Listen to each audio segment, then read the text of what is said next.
Hey everybody, this is Ashanti with Safe House Homestead, and I'm back with another video to talk about alternate forms of cooking your food. With the climate of everything that's going on in today's news and around the world, I want everybody to kind of just be conscious of alternate ways of cooking. Using your stove oven is great, but in the event that you lose power, or you can't get gas to your stove, I want you guys to make sure you have a backup plan on top of a backup plan. So here are a few items that I have that I could kind of gather up that was around my house to show you guys. Number one, I've got a propane stove with some propane. It's a single burner propane stove. I've got a butane stove with some butane fuel. And I have this emergency stove to go into our bug out bags. And as you know, I have a bug out bag for myself and my two sons. And each one of us have an emergency stove with fuel tablets in our bug out bags. So let's go over. I'm going to talk about this stuff pretty much from my right to left. I've got a single burner propane stove. You pretty much screw this contraption onto the propane bottle, and then there's a switch that you kind of turn and it lights, and you can pretty much cook right on top, directly on top with the skillet or pot. I have this Stanley 2-cup cook set. I kind of want to show you guys also what I have inside of my Stanley 2-cup cook set. I have a little baby sponge that I have cut and just stuffed down inside so I can makes cleanup a little bit easier. And it comes with these 2 nesting cups inside.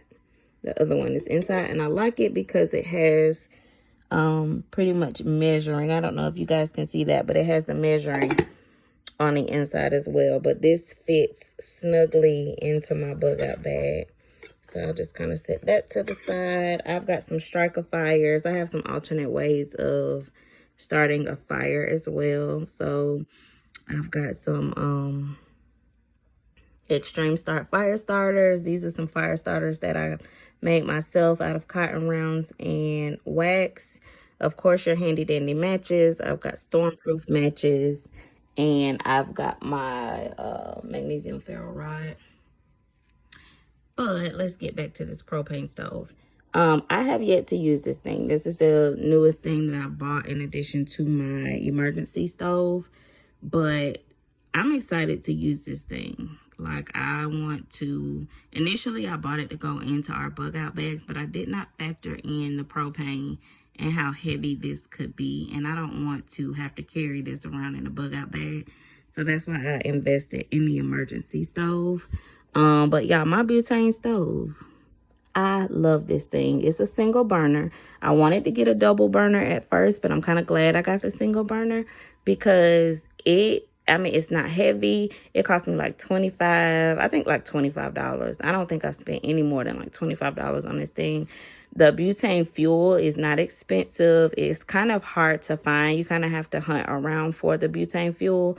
But when I tell you, I try to set a budget for myself. So every 2 weeks, I try to set aside a certain amount of money to go and stock up on stuff such as like the butane fuel, the propane, and just some other preps that, I just kind of don't want to run out of.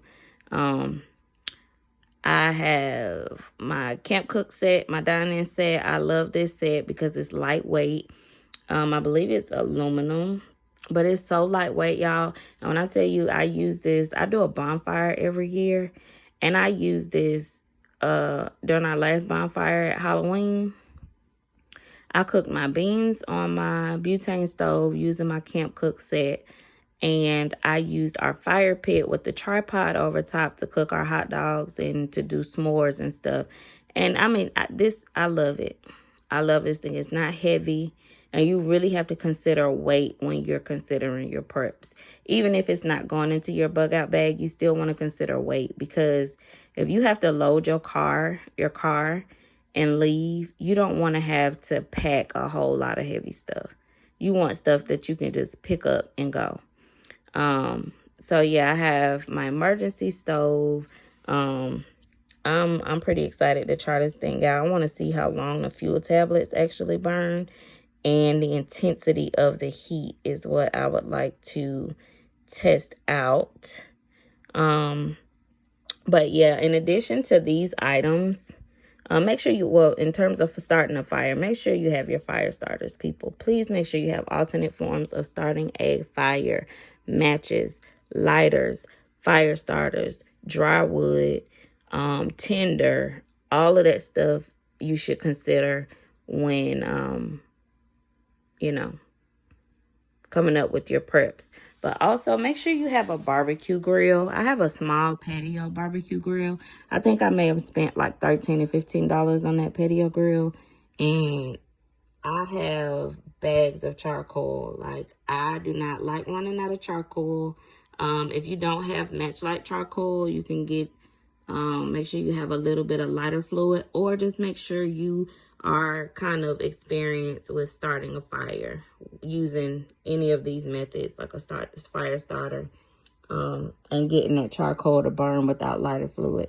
But anyway, please make sure you have a grill. You don't have to get a big grill. It can be something small. Make sure the cost of the grill fits into your budget.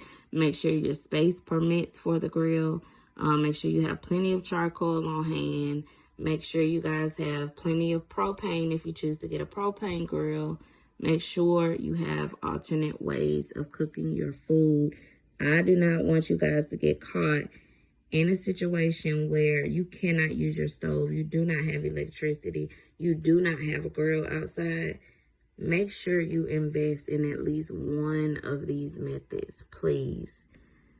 Because you don't want to have to go to somebody else with your hand out. You know, try to eliminate that as much as possible. Try to be prepared as much as possible. Try to be self-reliant as much as possible. If it's an emergency and it's a lot of people out there that's not prepared, it's going to be a lot of people out there fighting over resources. You know, fighting over that last bag of charcoal grill, fighting over that last canister of propane, that last butane fuel canister. It's going to be a lot of people out there looking for this stuff because they can't cook in their homes, or they have to leave their homes and they have to be on the go and they need to eat. Please prep your families, prep your homes, prep your lives. And if you don't need it, there's always another reason to use it. Like I said, this is for emergency purposes. But I always use this at least once a year at Halloween because we do our annual bonfire. I'm bringing out all of my preps and putting them to the test at the bonfire. I'm always using this stuff. If you go camping, you can use this stuff. It's dual purpose. You don't only have to use it for camping. You can use it in an emergency situation as well, and vice versa. So this is just a few of the things that I have here at my house.